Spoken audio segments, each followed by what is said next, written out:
Hey guys, hello! Welcome to Paradigm IT Talents Did You Know episode. This is Angie Perez, and we are continuing this fabulous series in October. I'm talking about those challenging interview questions. So, hopefully, as the series has unfolded, you've picked up on a couple of tips that you can quickly incorporate into your next interview and take that interview from fearful to fearless. So, let's get rocking and rolling. So today's title is No Questions, Big Mistake. So let's fast forward. You've made it through this conversation, through this interview conversation, and the magic question comes up as your interviewer is wrapping up. And they ask you, so do you have any questions for me? And you are prompted, because it's been a long and very detailed conversation, to say, no, thank you. You've answered all my questions, which is always very polite and nice. However, we're not going to do that. We're not going to do that because we are taking this conversation to a whole nother level. So you ready? Let's get rocking and rolling. Here's some tips for you. So number one, what you do not want to do is ask anything about salary or benefits. That's more of a what's in it for me only question. And those are important, but you want to have them usually either second, third interview, or, once you're discussing directly with HR, they will have all the details for you in regards to that to ensure that it's the right fit for you. Here are some things that you want to do in order to position you to be able to ask the right questions. You want to take notes and prepare. Very important always. And make sure that you are asking well thought out questions. So these will let your interviewer know that you are not only engaged, but you are genuinely interested in being a part of this company. So here are some examples for you. Number one, what is your long-term vision for the company or this position?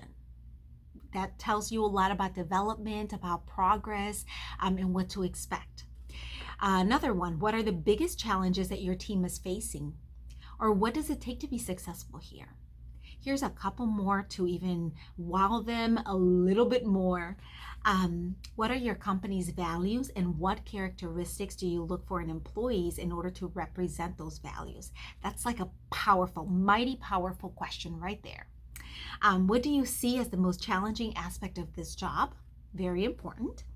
And so, all in all, asking well thought out questions almost it turns it into a more in-depth conversation, not just superficial of what tasks are required, what's basic skills are required for the position, but it's taking it deeper and letting them know again that you want to be part of this journey and this company long term.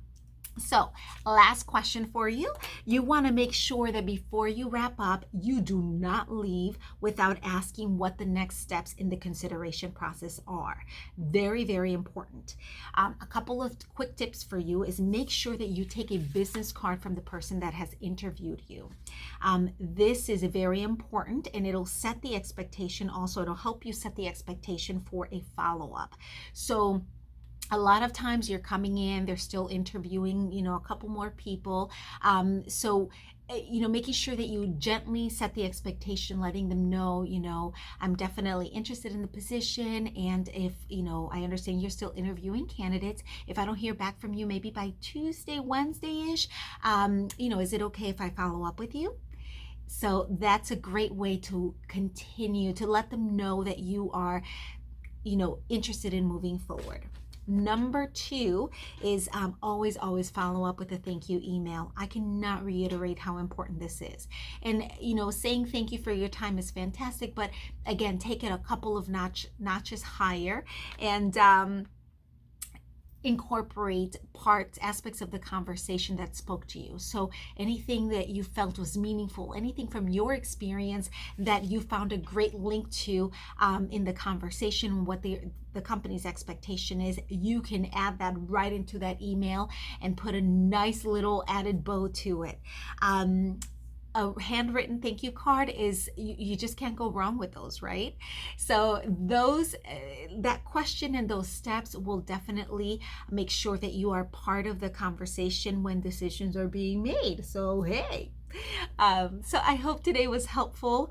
You stay tuned because we have one more episode coming up in this series. And if you have any comments or any questions that you'd like to see in future episodes, drop them in the comment section. And on that note, you go forth and conquer. Have a magnificent week. Ciao.